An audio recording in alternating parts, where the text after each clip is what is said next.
Hello everyone, welcome back to my mini blog. నేనైతే మా అమ్మ వాళ్ళ ఇంటికి వచ్చా. అక్కడ నుంచి మా పెద్దమ్మ వాళ్ళ ఇంటికి అయితే వెళ్తున్నాము. వాళ్ళు కాశీ వెళ్ళొచ్చారనమాట. సో కాశీ వెళ్ళొస్తే మా సైడ్ భోజనాలు పెట్టుకుంటారు. సో అందుకనేసి వచ్చామన్నమాట. కాశీ వెళ్ళొచ్చిన వాళ్ళకి ఇలాగ కాళ్ళకి నమస్కారం చేసుకుంటే మంచిదంట.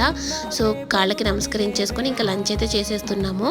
మాది కొంచెం పెద్ద ఫ్యామిలీ. మా మమ్మీ వాళ్ళు 4 మెంబర్స్, తర్వాత వాళ్ళ పిల్లల మేము 7 మెంబర్స్, అండ్ మాకు పెళ్ళై పిల్లలు ఉన్నారు కాబట్టి ఇంకా మా ఇంట్లో గెట్ టుగెదర్ అవుతానే ఒక 20 to 30 మెంబర్స్ అవుతారనమాట, కజిన్స్. ఇంకా చాలామంది మిస్ అయ్యారు. ఇక్కడ ఉన్న వాళ్ళమైతే ఫుల్గా ఎంజాయ్ చేసేసి లంచ్ కూడా చేసేసాము. ఇంకా తర్వాత మా తాతయ్య మా పెద్దమ్మ పెద్దానికి బట్టలు అయితే పెడుతున్నారు. మా పెద్దమ్మ కూడా అందరికీ బొట్టు పెట్టి బట్టలు అవి పెట్టిందనమాట. సో తర్వాత అయితే ఇక్కడ మా బుడ్డోళ్ళకి ఒక్కటే ఉంది టాయ్, దానికోసం ఇంక అందరూ కొట్టేసుకున్నారు. సో మొత్తానికైతే ఇంకా పళ్ళని ముగించుకుని ఇంటికైతే వెళ్ళిపోతున్నాం అనమాట. సెల్ఫీ తీసుకుందాం అనుకున్నాం కానీ అందరం కలిసి సెల్ఫీలో అందరూ పట్టట్లేదు. ఇంకెందుకని ఇలాగ అందరినీ వీడియోస్ అయితే తీశాను. సో మీకు వీడియో నచ్చింది